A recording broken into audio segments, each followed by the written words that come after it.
chapter 11, what does it say about what faith really is? Look. And belief, yours may say faith, and belief is the substance of what is expected. Okay? The proof, not blind faith, the proof of what is not seen. Okay? Now, many of you probably know it as I do because we've been around Christian circles for so long. So let me read it out of the King James Version. Faith is the substance of things hoped for, evidence of things not seen. Okay, this is what most of us know it as. So let me go there and pull that up.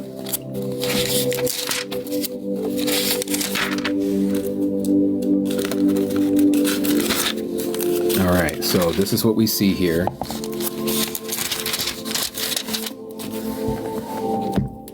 Now, faith is the substance of things hoped for, the evidence of things not seen. Even here in the King James Version, it makes sense. Now, faith is the substance, something tangible, of things hoped for.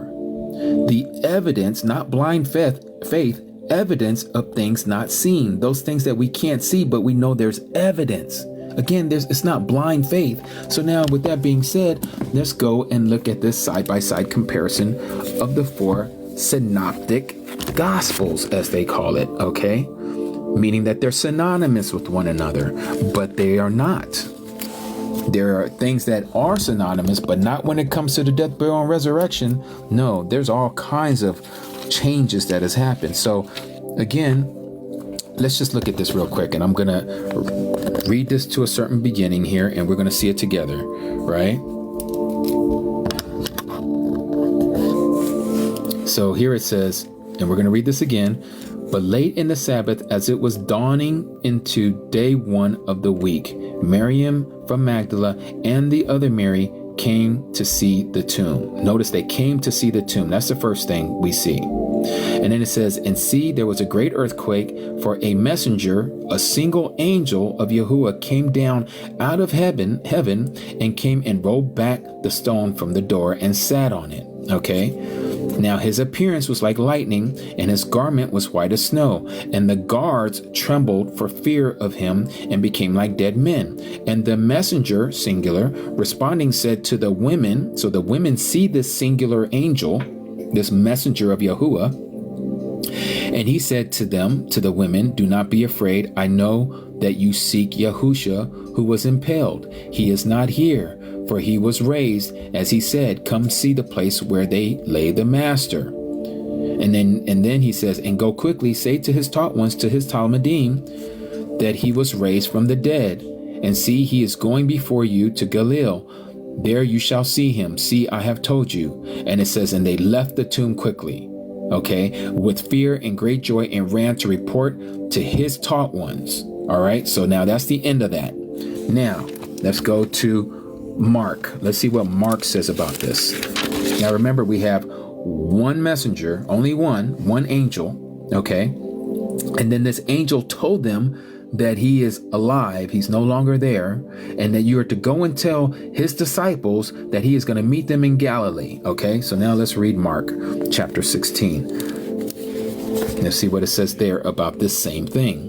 And when the Sabbath was past, there's already a contradiction there, Miriam from Magdala and Miriam the mother of Jacob and Sholomah brought spices to go and anoint him. And very early on day 1 of the week, they came to the tomb when the sun had risen. Again, another contradiction. And they said among themselves, who shall roll away the stone from the entrance of the tomb for us? So first of all, notice that they came when the sun had already risen, and now they're asking each other, who is going to roll away this stone, this large stone from the tomb? But when they came in Matthew, the stone was already removed. Okay, now we can argue for the sake and say, well, maybe they were talking about that on the way as they were going there. But again, here we are. It says, they said amongst themselves, who shall roll away the stone from the entrance of the tomb for us? And looking up, they saw that the stone had already been rolled away. Now they saying that the sun has already been risen, but we see the other one said that the sun was dawning, so the sun wasn't risen yet. And it says, for it was extremely large. And having entered into the tomb, They say they saw a man sitting on the right wear a white robe, and they were greatly astonished. So notice now, they didn't see one sitting on the stone that was rolled away. They didn't see an angel sitting on the stone like what we read in Matthew 28. They're going into the tomb and they see one sitting inside on the right of where he was wearing a white robe, and they were greatly astonished. And he said to them, do not be much astonished.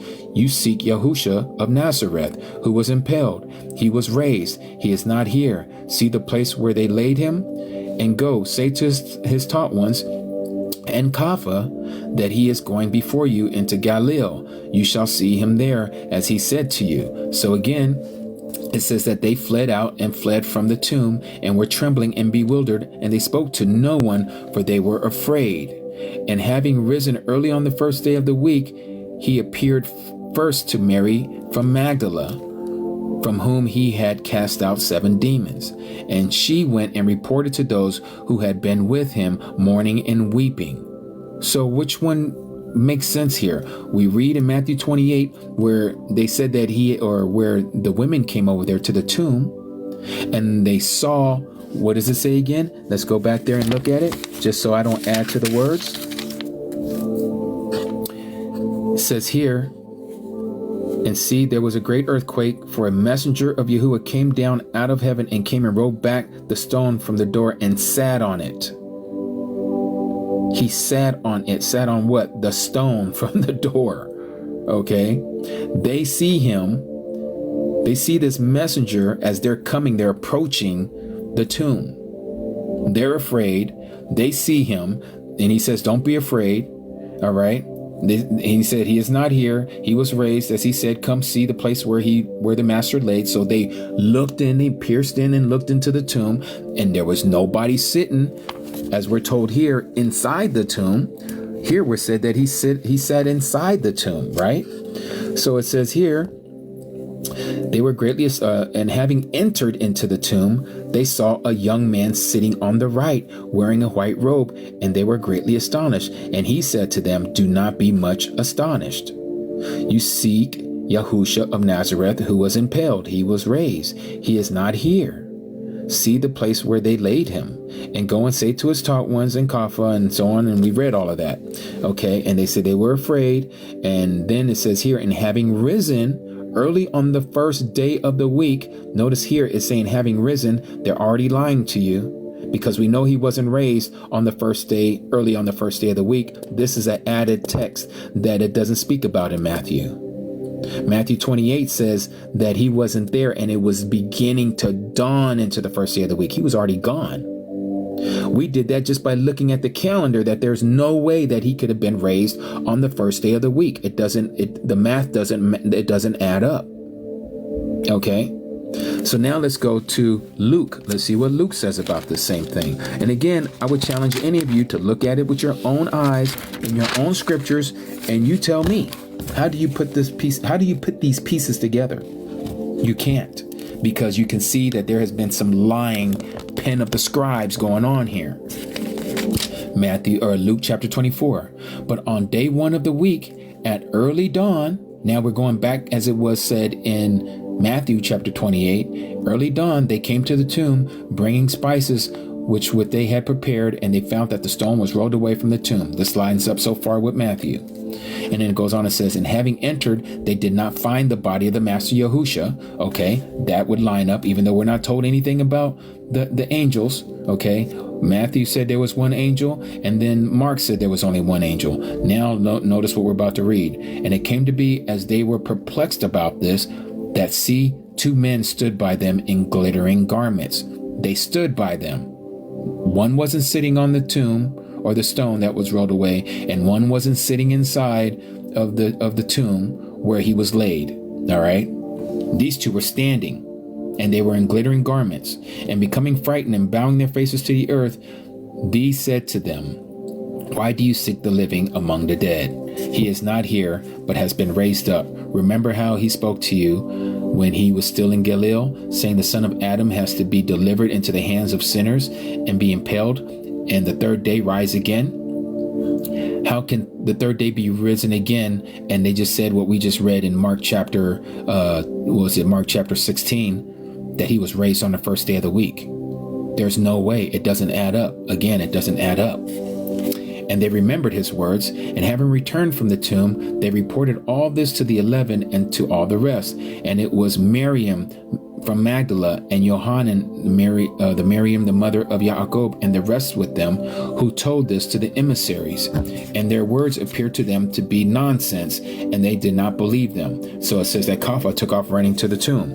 Now let's look at John. Let's see how John says this at the end. Again, we're looking at this from each one and seeing what they say. Now here it is in John chapter 20. Notice what it says here. And on day 1 of the week, so now we're not even dealing with the dawn. We're not even dealing with the sun starting to come up. It is day 1. Okay, just like it was saying in Mark that the sun had already risen. Miriam from Magdala came early to the tomb while it was still dark. Now it's saying it's still dark. So how is it day 1 of the week and it's still dark? It can't be day 1 of the week and still dark, because we know that day 1 doesn't happen until sunrise, but it's still dark. And saw the stone had been removed from the tomb. So she ran and came to Shimon Kepha and to the other taught ones to whom Yahusha loved, and said to them, they have taken the master out of the tomb, and we do not know where they laid him. Huh? Say that again. She came and saw that the stone had been removed from the tomb. Doesn't say anything about angels. Doesn't say anything that she had a conversation with anyone. She ran and left and went and told Simon, Shimon Kepha, also known as Peter, and the other taught ones, that they have taken the master out of the tomb, and we do not know where they laid him. Okay, let's just say this for the sake of argument. Let's say Mary Magdalene went there by herself. She realizes that the stone has been rolled away, and she goes back and she goes and tells Simon, like, hey, they did something with the body. Now she's going to come with the other Marys and say, la, la, la, la, la, la. We're going to go put some spices on his body. Who's going to roll away the tomb for us, or the stone away from the tomb for us? Is any of this making sense to any of you? Am I the only one who sees this? Am I the only one who sees this? Something has happened here between these so-called 4 different synoptic gospels. It doesn't make sense. And so here it is. How many times does Kepha run to this tomb? Because it doesn't say anything about her seeing any of these angels. She wouldn't have went and said anything like this if the angel told her, why are you seeking the living amongst the dead? There would have been no reason for her to go over and say that they took his body and stole the body of the Messiah, and they hid him, and we don't know where they laid him. And you know, from what they're trying to say here is that the centurions took him, or the Sanhedrins took the body of the Messiah, so that they don't know where the body is. This is all a farce. This is why we have to rightly divide the word of truth. Rightly dividing. Look at the words. Don't be afraid to question it. Don't be afraid to look into it. You have to look into it. Your very salvation is depending on it. You can't just read something and just gloss over it like we've done so many years in Christianity. Yes, Bonnie, I personally, that's the only one I'm going to hold upon. That's the only one that I know that is still in the Hebrew form. It's the only one. None of the other ones are like that. In fact, let me see here. Let me see if I can find this for you guys. I have it somewhere here.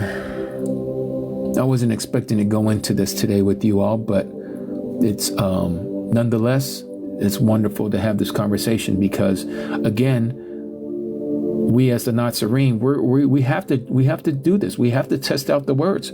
We have to see what the truth is. We can't just have blind faith. I just showed you what Hebrews chapter 11 says about what faith is. There's got to be substance. There's got to be evidence. You just not take this stuff in like we've been taught in Christian circles. No, there is words behind this stuff. So let me put this in because I know I have it somewhere, but I don't want to look for it right now. So I'm going to look it up real quick. Gospel of Matthew in Hebrew.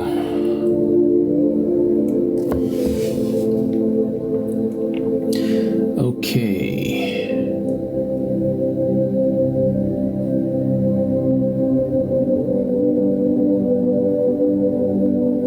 Okay, here we go. Now I'm going to read this for you guys. Let me see here. Let me see if I can make this a little easier. Now, I don't know if this is the one that I had before, but hopefully this one isn't going to be a lying document. Okay, and this was the Gospel of Matthew, originally written in Hebrew. Okay, and we know all the Gospels were originally written in Hebrew. The Catholic Church destroyed everything that had Hebrew writings. Okay, I have one that talks about it where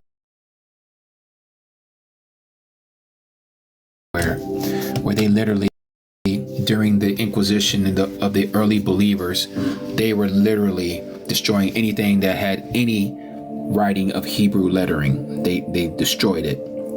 So it says here, new evidence indicates that the Gospel of Matthew was originally Hebrew composition. Indeed, it is now possible to recover much of the original Hebrew composition from an existent manuscript. But before explaining how this can be done, let me set the stage with a little background. Until now, the four canonical Gospels, Matthew, Mark, Luke, and John, have come down to us only in Greek. You see that? Only in Greek, okay? The Gospels we use today in English or in other languages are translations from the old Greek manuscripts. By contrast, what Christians call the Old Testament, the Hebrew Bible, was written in Hebrew with few short sections in the sister language called Aramaic. Were the canonical Gospels originally written in Greek? Over the centuries, scholars have argued various positions. Some indeed have suggested that one or more of the Gospels were originally written in Hebrew and then translated into the Greek. So let me stop there for a second. And I agree with what these people who are arguing this. Matthew. What was Matthew? Was he not a Jew? Yes, he was. Did he speak Hebrew or Greek? We don't know that, but we do know he spoke Hebrew. What about Mark? What was Mark? Was he a Jew? Yes, he was. Did he speak Greek? We don't know that, but we know that he was Hebrew. So yes, it was most likely that his gospel was also written in Hebrew. What about Luke? Luke also, was he Greek? Nope, he was Jew. Okay, so with him being a Jew, was he one that was also speaking in Hebrew and wrote in Hebrew? Most likely, yes. What about John? John, we know he was a Jew because he was one of the disciples. Matthew and John were both disciples of Yahusha. Mark and Luke were not. They came later. So Matthew and John both spoke Hebrew, and guaranteed with them being Galileans, they were told to be unlearned men. They didn't have a well education like Shaul or Paul did. I highly doubt that they spoke or wrote down in Greek. So with all that being said, let's continue. So it says, over the centuries, scholars have argued about various positions. So it says here, gospel originally written in Hebrew and then translated into the Greek. Others have argued that one or more of the gospels were written in Aramaic, then translated into Greek. You see how they want to stay away from Hebrew so bad because they know if it is Hebrew, that is going to be the truth because the Old Testament is Hebrew. So they want to make sure, if we can just say that it was Aramaic, we might be able to get away with a little bit of slide of the translation that it was brought into Greek. Still, others have contended that the Gospels were written in Greek. Okay, just remove all the Hebraism out of it. They just want to make it all Greek. But that their authors use collections of Aramaic or Hebrew sayings or traditions then extant but now lost. So they don't know where these so-called traditions or sayings are, that they brought it from the Aramaic and Hebrew into the Greek. But no, original Hebrew or Aramaic manuscripts of the Gospels have ever been recovered. Why? Because again, the Catholic Church destroyed it. They destroyed it. One early Christian writer, Priapus, who lived between 60 and 130 AD in Hierapolis in Asia Minor, also known today as Western Turkey. He was a bishop of Hierapolis, wrote that Matthew arranged the oracles in the Hebrew language and each interpreted them as best as he could. Many other early Christian writers like Irenaeus and Origen and Eusebius and Epiphanius and Jerome assert that Matthew wrote in Hebrew. Whether these ancient authors were referring to Hebrew or Aramaic, however, is not entirely clear. Some scholars have argued that when Priapus said Hebrew, he really meant Aramaic. The difference between Aramaic and Hebrew is not great. The two languages are related to each other roughly like Spanish and French. Both languages share many words, either in or exact or similar form, and have a similar grammar. There are, of course, many differences as well, both in vocabulary and grammar, as one would expect in different, though cognate languages. By the 1st century AD, both languages, Hebrew and Aramaic, also used the same script, so that by that time they even looked alike. Okay, so now let's go on and see what else they have to say. The argument that Matthew originally wrote in Aramaic rather than Hebrew was made as early as the 16th century. Look how modern that is. 16th century? That is the 1500s for you that don't know which century is what century of the numbers. The 16th century is the 15th century. Just like when we say we're in the 21st century, we're actually in the 2000s, but we say we're in the 21st century, okay? So that you guys know. Support for this position is sometimes sought and suppose the fact that Hebrew was no longer in use as a vernacular in the 1st century Palestine, but had been replaced by Aramaic. Yahusha, it is said, spoke Aramaic and not Hebrew. Again, they say Yahusha, it is said spoke Aramaic and not Hebrew. They don't know that. But again, every time we read in the book of Acts, it says when Yahusha spoke to Saul, Saul says that he spoke to me in the Hebrew tongue and said, Shaul, Shaul, why do you kick against the goads, right? This is by no means clear. However, in 1954, a Scandinavian Semitist or a Semite, Harris Birkeland, published his seminal book entitled The Language of Yahusha, which collected the evidence and reopened the debate as to what language Yahusha spoke. A spate of studies soon appeared in which a number of prominent scholars concluded that Yahusha indeed spoke Hebrew, or that the sayings of Yahusha and other traditional materials were preserved in Hebrew, and that the Hebrew served as the preeminent base for the canonical Gospels. Okay? All right. So let's continue. One leading specialist, Joseph of the Catholic University in Washington, D.C., has summarized the situation this way. Aramaic was the most commonly spoken language in 1st century Palestine. Greek was a second language to many Palestinian Jews, but pockets of Palestinian Jews used Hebrew, even though its use was not widespread. But quite apart from whether Hebrew was widely used as a spoken language in 1st century Palestine, it seems clear that it was used as a literary medium. The many Hebrew documents among the Dead Sea Scrolls easily provide the evidence. Again, the Dead Sea Scrolls easily provide the evidence. Why? Because the Dead Sea Scrolls are written in Hebrew. A rabbinic classic known as the Mishnah, which is also another oral writings of the rabbis, compiled about 200 AD, also shows that Hebrew continued to be used as a literary medium. This is 200 years, okay? 200 years after. All right, so let's continue.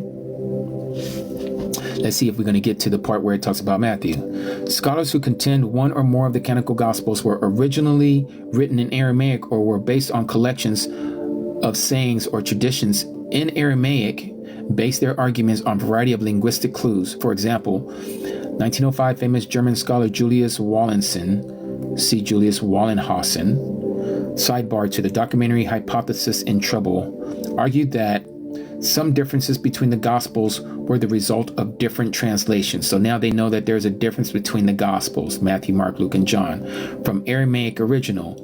In one instance where Matthew has cleanse, Luke has give for alms. In a parallel passage, according to Walsingham, or however you say his name, Hassan, these words represent Zaku and Daku, respectively, in Aramaic. Luke says Wallenhausen misread Zaku for Daku in the Aramaic original and thus produced a different translation in Greek. But again, they're not talking about how it was changed so much that we have these 4 different resurrection accounts. And then it goes on here. In 1946, a British scholar named Mathew Black published a book on the Aramaic background of the Gospels and Acts. Subsequently, this book went through 2 revisions. It's a comprehensive study that analyzes all the various linguistics and textual evidence for Aramaic influence on the Greek text. Black concludes that Aramaic sources, especially a collection of sayings, lie behind the Gospels. Let me see if I can see something here and not read every single part of this. There's the Semitic flavor of the Gospels. Although the debate continues. Okay, medieval periods. Okay, so this is the one that I wanted to read here. Shemtob himself was born in Toledo in Castile in the middle of the 14th century. He later settled in whatever this place is, Aragon, where he practiced medicine. There he completed the Even Bohan in 1380. He revised it several times in 1385, about 1400, and even later by adding to the original 12 books or sections another 5. In the polemical literature of the periods, it is not uncommon to find Hebrew translations of the Greek Gospels. The Jewish defenders of their faith would translate the Gospels from Greek or from Latin translations of the Greek to Hebrew so that their co-religionists could understand the arguments, and also so that they themselves might have a gospel text they could work with more easily than the Greek originals. So let's see here. Shemtob contains a Hebrew text of the Gospel of Matthew. Until now, it was thought that this Hebrew Matthew is a 14th century Hebrew translation of the Greek, or its Latin version. It is interesting how this came to be accepted. In 1537 and 1555, 2 Hebrew Matthews were published, one by Sebastian and the other by John in Paris. Both reflect a minor degree the same Hebrew tradition of Matthew preserved in Shemtob. Okay, in their ancestry-wide sense, let's see if I can find the one where it talks about when this Shemtob guy went to Rome. I don't see it in that part. Let's see, published by Minister Dulé, Semitic origins. I'm going to have to find mine and show it to you guys one of these days because I don't see it here.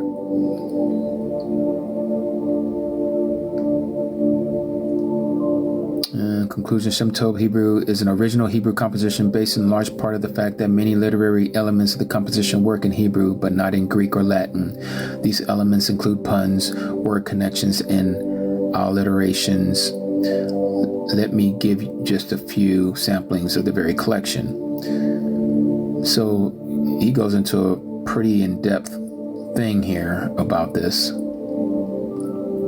But what I'm trying to get across to you guys is that the original for Matthew was written in Hebrew. Okay, it comes straight out of Hebrew. It was never translated to any other language. The one that is now over at the Biblioteca in Paris. That is the one that anyone can go and see it for themselves to this day. It's in their museum in Paris. Let's see. Yeah, I do not see anything here about his travel to Rome. So the story goes is that this Shem Tov guy went to Rome and he came across this text of Mathew in Hebrew, and he took it back before anybody could get a hold of it, because he knew that if they found it, they were going to probably destroy it.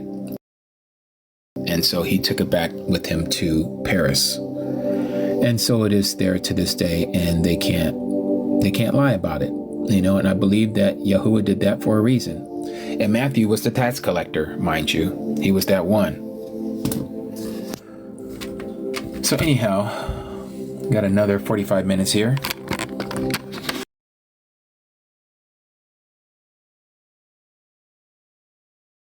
But yeah, so again, for any of you who want to do a side-by-side research on the different Gospels, it's going to show you that there is a lot of contradictions. And again, that doesn't mean that what we read about our Messiah isn't true. It's just showing you that there has been alterations that has been done by the people that we know as these scribes that put these words down and has given it to us for our posterity. So when we read their words without even really looking into it, we just see that, oh, he was raised on the first day of the week. Hence why so many Christians like to congregate on the first day of the week, like their so-called Resurrection Sunday message, and they like to do that on Easter. Yeah, that's all of that comes from this kind of stuff, because they have obliterated the Hebrew writings. But if you really look into it, and you'll see the same lies. Let me show you what it says about Matthew 28 in the King James Version, just to show you that this is still going on.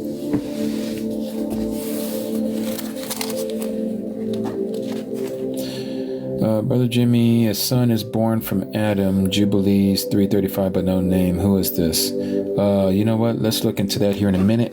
But let me show you while I'm still on this point here. In Matthew, this is in the King James Version, mind you. Notice how they translate this part when they come.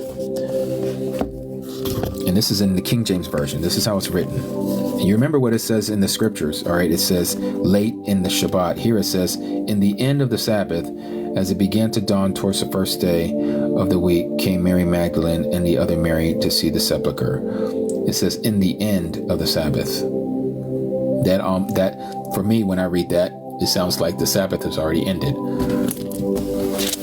That's the King James. Now let's see what it says in the New King James.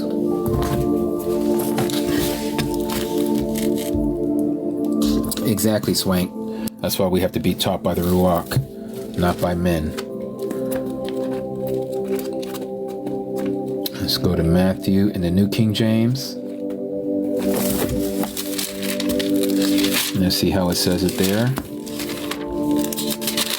28:1. New King James says, now after the Sabbath, as the first day of the week began to dawn. So it says after the Sabbath, but as the first day of the week began to dawn. So they're just twisting the words all up here. Okay. But again, it gives the connotation that the Sabbath is already over after the Sabbath. And we see in the scriptures, it says as the Sabbath was dawning, or as the Sabbath was coming to an end. Okay. Meaning that the Sabbath wasn't over yet. Let's see how it says it in the scriptures. Let's see how it says it there. All right, let's go. Let's see in this big old book here. Let me see, Matthew.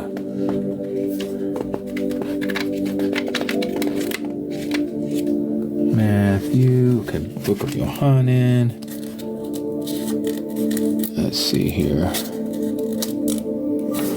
They have this so different. Let me see. I might have to go to let me look at the table of contents, because I'm not used to the way they put this together. Let's see. Matthew.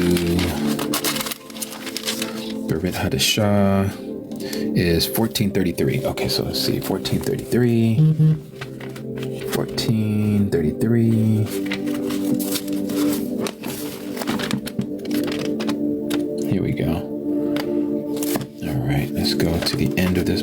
here.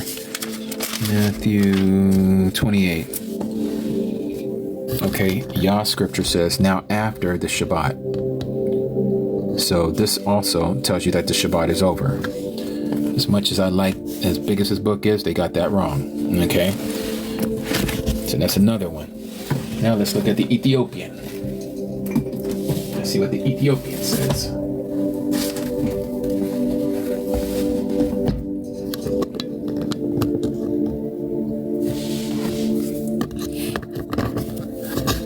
Okay, Matthew,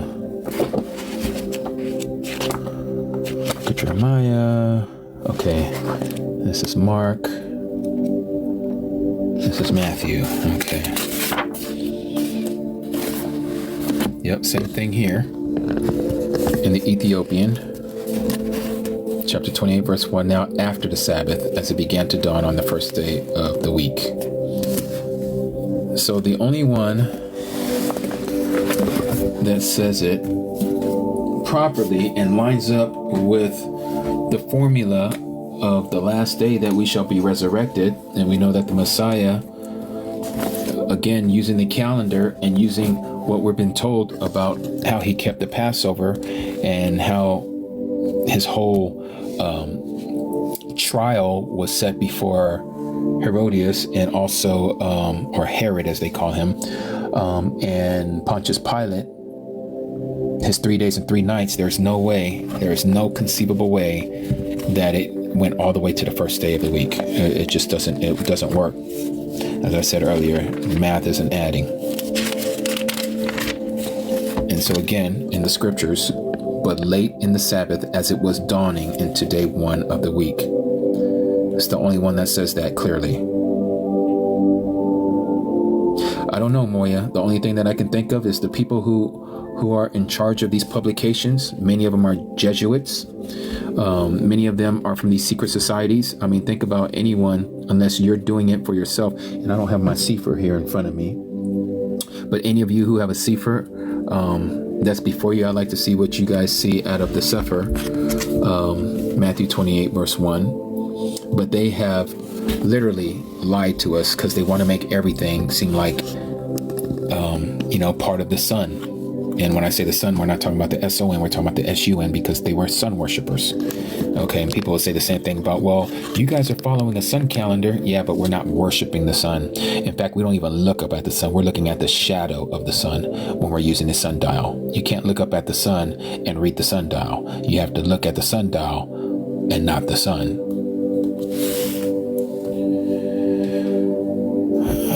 Aliyahu, let's see. The Sefer says, but after the close of the day, the Sabbath growing light into the first day of...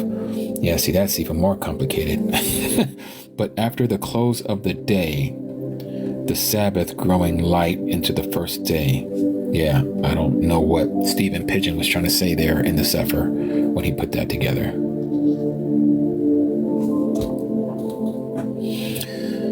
But yeah.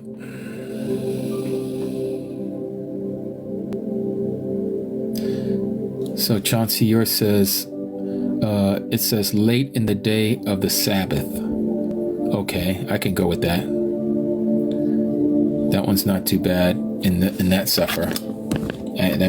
That almost sounds like the scriptures.